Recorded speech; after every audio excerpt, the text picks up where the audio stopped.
नमस्कार फ्रेंड्स, आज हम डायबिटीज़ के बारे में चर्चा कर रहे हैं। डायबिटीज़ या शुगर।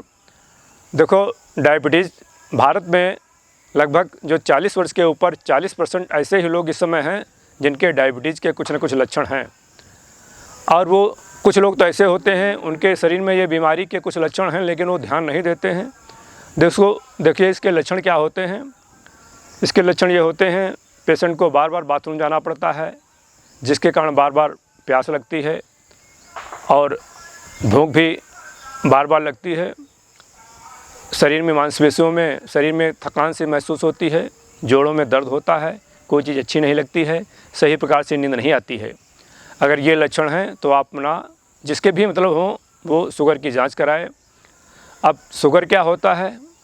शुगर देखो, जब जांच कराई जाती है तो शुगर कहा जाता है ब्लड में शुगर बढ़ा है, लेकिन बढ़ता है ग्लूकोज का लेवल बढ़ जाता है ब्लड में, इसी को शुगर कहते हैं। ये ग्लूकोज का लेवल कैसे बढ़ता है? देखिए, जो भोजन हम लोग करते हैं उसमें 6 प्रकार के पोषक तत्व होते हैं: vitamin, protein, fats, carbohydrate, minerals and fibres.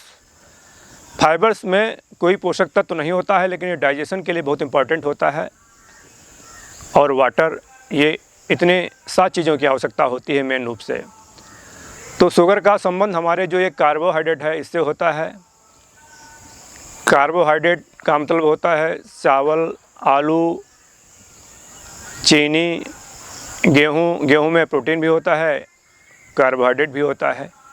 तो जब हम ये खाद्य पदार्थ कार्बोहाइड्रेट ग्रहण करते हैं तो शरीर में जाकर के हमारे आमाशय और इंटेस्टाइन में जाते हैं, तो इनका डाइजेशन होता है, जिससे जो तत्व प्राप्त होता है वो ग्लूकोज कहा जाता है। वो ग्लूकोज इंटेस्टाइन ब्लड में भेज देती है और ब्लड में जाता है तो हमारे बॉडी में सेल्स होते हैं। सेल्स लगभग 10 ट्रिलियन का मतलब होता है 10 के बाद में 12 जीरो बढ़ा दे जाएं, इतने सेल्स होते हैं। सभी को ग्लूकोज और ऑक्सीजन की आवश्यकता होती है। ग्लूकोज ये जो हम खाद्य पदार्थ ग्रहण करते हैं उससे मिलता है, और ऑक्सीजन जो हम श्वसन ग्रहण करते हैं उससे मिलता है। तो ये ग्लूकोज के अणु जब सेल्स में प्रवेश करते हैं तो उसके लिए एक इंसुलिन हार्मोन होता है, वही प्रवेश करवाता है। अगर इंसुलिन हार्मोन की कमी है तो ये ग्लूकोज के अणु सेल्स में प्रवेश नहीं कर पाते हैं और ये इनका लेवल ब्लड में बढ़ जाता है। इसी को डायबिटीज़ कहते हैं।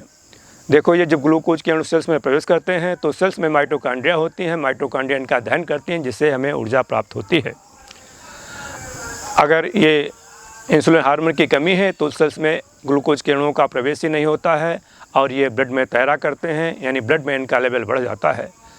नॉर्मल व्यक्ति का लेवल ब्लड में शुगर का यानी ग्लूकोज का अगर खाली पेट होता है तो 100 से नीचे होना चाहिए। खाना खाने के बाद में लगभग 1-1.5 घंटे बाद टेस्ट करवाना चाहिए, वो 140, 150, 160 से कम ही रहे। अगर 160 से ऊपर होता है तो डायबिटीज़ के पेशेंट हैं उन्हीं के ऊपर होता है। नॉर्मल व्यक्ति के 160, 150 के ऊपर नहीं होता है। शुगर का लेवल उतना ही रहता है, बस जो पेशेंट है उन्हीं के बढ़ जाता है। तो अगर लक्षण डायबिटीज़ के मिल रहे हैं तो उसे टेस्ट करवाना चाहिए। अगर ग्लूकोज का लेवल बढ़ा हुआ है तो आजकल ऐसी दवाएं आती हैं जो इंसुलिन हार्मोन को बढ़ाती हैं या इंसुलिन हार्मोन के एक्शन को बढ़ाती हैं। ग्लूकोज जो ब्लड में ज़्यादा होता है वो यूरिन द्वारा बाहर निकल जाता है और जितने भी फंक्शन होते हैं, यानी आजकल दवाएं ऐसी हैं, सभी प्रकार की दवाएं मार्केट, डॉक्टरों के पास जाओगे तो कोई ना कोई दवा आपको जितनी आपकी आवश्यकता होगी उतनी लिख देंगे। अगर सही टाइम पर इनका इलाज नहीं किया जाता है तो जितने भी बॉडी के ऑर्गन होते हैं सब वीक हो जाते हैं। आँख, किडनी, लीवर, पूरे अंग वीक हो जाते हैं। पेशेंट बहुत वीक हो जाता है। बाद में अगर टेस्ट भी करवाता है तो उसे दवाएं काम नहीं करती हैं तो डायरेक्ट इंसुलिन हार्मोन ही लेना पड़ता है।